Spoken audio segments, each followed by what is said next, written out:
নমস্কার, আমাদের গল্পের আরেকটি নতুন ব্লগে সকলকে স্বাগত জানাই। আজ মকর সংক্রান্তি। পিঠে পুলি পায়েস ছাড়া এই দিনটা প্রতিটা বাঙালির কাছে অসম্পূর্ণ। তবে যেহেতু কয়েক সপ্তাহ হলো বাড়ির বাইরে আছি, তাই এবছর তো সেসব কপালে নেই। তবে দুপুরে একটা নেমন্তন্ন জুটিয়ে নিয়েছি। আমার ফ্ল্যাটমেট ঋতু, ওর মাসির বাড়ি পাটনাতেই। তার বাড়িতেই আজকে আমাদের নিমন্ত্রণ। বিহারের একটা নিয়ম আছে যে এরা এই আজকের দিনে দই, চিড়ে, গুড় এই তিনটে জিনিস একসাথে মেখে খাবে। সাথে শীতের যা যা সবজিপাতি হয় সেগুলো আজকের দিনে এদের খেতেই হবে। তো সেই কারণেই যাওয়া। আজকে টেম্পারেচার গত দুদিনের থেকে বেশ কম, তবু সকাল সকাল স্নান ধান করে আমরা বেরিয়ে পড়লাম। খুব বেশি দূর নয়, 10 মিনিটেই পৌঁছে যাব। চলুন ওখানে গিয়ে তারপর গল্প করি। ঢোকার সাথে সাথে এত সুন্দর আতিথেয়তা পেয়েছি যে একবারের জন্যও মনে হলো না এখানে আমি প্রথমবার এলাম। আমাদের আসতে একটু দেরি হয়ে গেছিল, তা সত্ত্বেও এরা সবাই না খেয়ে অপেক্ষা করছিল আমাদের জন্যে।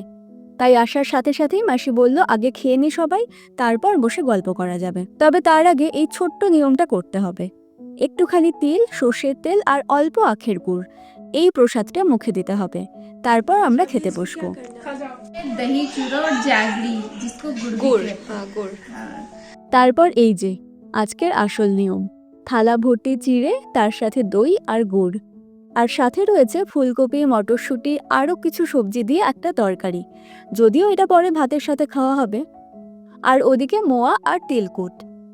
এটাও বলতে গেলে আমি প্রথমবারই খাচ্ছি। চলুন খেয়ে নি ঝটপট। ইচ্ছে ছিল খাওয়া দাওয়া করে সবাই মিলে কোথাও একটা ঘুরে আসবো, কিন্তু দই চিড়ে দিয়ে শুরু করে ভাত, ডাল, তরকারি, চাটনি দিয়ে খাওয়া শেষ করে আমরা এতটাই ক্লান্ত হয়ে পড়েছিলাম যে আর কোথাও যেতে ইচ্ছে করলো না। তাই ওদের বাড়ির পেছনে আগুন জ্বালিয়ে সবাই মিলে বসে গল্প করলাম খানিক। আর এদিকে এই দুজন ক্লান্তি কাটিয়ে র্যাকেট নিয়ে শুরু করে দিল ব্যাডমিন্টন খেলা।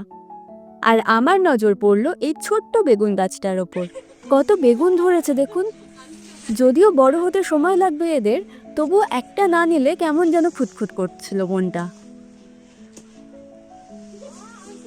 তাই গোটা গাছের যেই বেগুনটা অন্যদের থেকে একটু বড় হয়েছে সেটাকেই পেড়ে নিলাম। আর এগুলো সর্ষে ফুল। ওরা বলল এগুলোর নাকি বড়াও খাওয়া যায়। আর এদিকে দেখুন, ওখানে ওরা কিছু গোলাপ গাছ লাগিয়েছিল, সেখান থেকে ঋতুর একটা গোলাপ চাই। আমি খুব একটা গোলাপের ভক্ত নই, তবে এই গোলাপটা খুব সুন্দর গন্ধ আছে।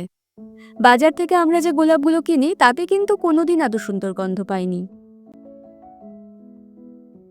তারপর এই যে, এটাকে বিহারি ভাষায় কি বললো ঠিক বুঝলাম না, তবে বাংলায় তো এর নাম আমরা সবাই জানি, পুঁই শাক। আর এই ছোট্ট ছোট্ট গোল গোল দানাগুলো পুঁই মেচুরি, অনেকে আবার পুঁই মিতলিও বলে। এগুলোরও নাকি পকোড়া খাওয়া যায়। একটু বেসন আর পেঁয়াজ কুচি মিশিয়ে বড়া করতে হবে, তাই এগুলো খানিকটা নিয়ে নিলাম। जीरा गुलकी लहसुन वो मिला थोड़ा थोड़ा, उसको देके छान के प्याज खाया जाएगा। उसको 2 3 प्याज उसमें मिला देना, प्याज मिला देना 2 ठीक है। और उसके बाद सान के पूरा कस कस कस वाह। और उसके बाद गोल गोल बना के तेल में छानना। এদিকে মাসি আরেকটা প্যাকেট নিয়ে চলে এসেছে আমাদের পালং শাক দেবে বলে। ওরা নাকি পালংয়ের বীজ ফেলেছিল জমিতে, তার থেকেই এত পালং শাক গজিয়েছে। कहाँ है टमाटर? ग्रीन कलर का। আর শাক তুলতে গিয়ে আরেকটা কি পেলাম দেখুন, সবুজ রঙের দুখানা টমেটো। बड़े मजेदार। ओहो टमाटर बड़े मजेदार। ওরা নিজেরাও বুঝতে পারছে না ওখানে কবে এই টমেটো গাছটা গজালো। কি দারুণ না। এদিকে মাসি শাক তুলেই যাচ্ছে, একদম তাজা অর্গানিক শাক।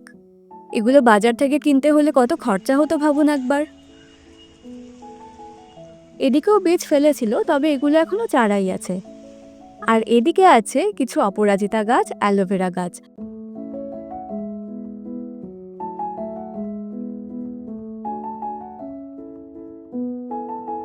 আর এই দেখুন মূলো শাক। আজ আমরা এত শাকসবজি পেলাম এখান থেকে, একটা পুরো সপ্তাহ দিব্যি চলে যাবে। जी भगवान, अब नहीं होगा, वो निकल गया था। अरे हो जाएगा, नहीं होगा। इसका साग खा, वो जड़ से निकल गया ना, वो रूट निकल गया। था बस। इसका साग खा लेते चलो। हाँ चलो। আর জঙ্গলের মতো হয়ে আছে তুলসী গাছ। এটাকে তো কোনোভাবেই ছাড়া যাবে না। কারণ রোজ সকালে গ্রিন টি বানানোর সময় আমার তুলসী পাতা চাই। पता नहीं कौन से बाजार गए थे इतना सारा लेके हाँ আর এই যে এখানে পেরে এনেছি একটা ধোদল বা ধুন্দল যাই বলুন না কেন। আজকাল অর্গানিক স্ক্রাবার হিসেবে এর জনপ্রিয়তা কিন্তু বাড়ছে, তাই না? এবার একটুখানি লঙ্কা নিয়ে যাব একবার ছাদে মাসি লেবুর আচার বানিয়ে রোদে দিয়েছে। ওখানে একটা বয়াম নাকি আমাদের জন্যই রাখা। এর আগে আমি কোনোদিন লেবুর আচার খাইনি, তাই ছোট্ট বয়ামটাই নিলাম। ভালো লাগলে পরে এসে আবার নিয়ে যাব।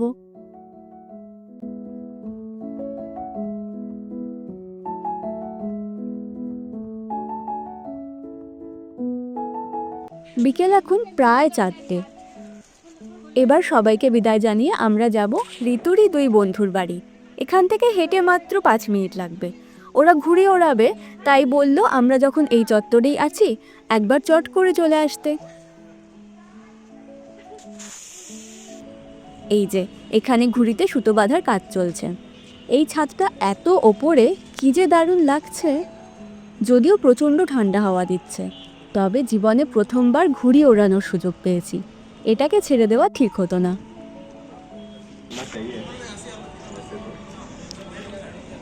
এই যে উড়লো আমাদের ঘুড়ি। এত উথাল পাথাল হাওয়া দিচ্ছে, কোনো মতে ঘুড়িটাকে সামলানো গেছে একটু। সন্ধে হতে চললো, এবার আমরা বাড়ি ফিরবো। চলুন আজকের ব্লগটা তাহলে এখানেই শেষ করছি।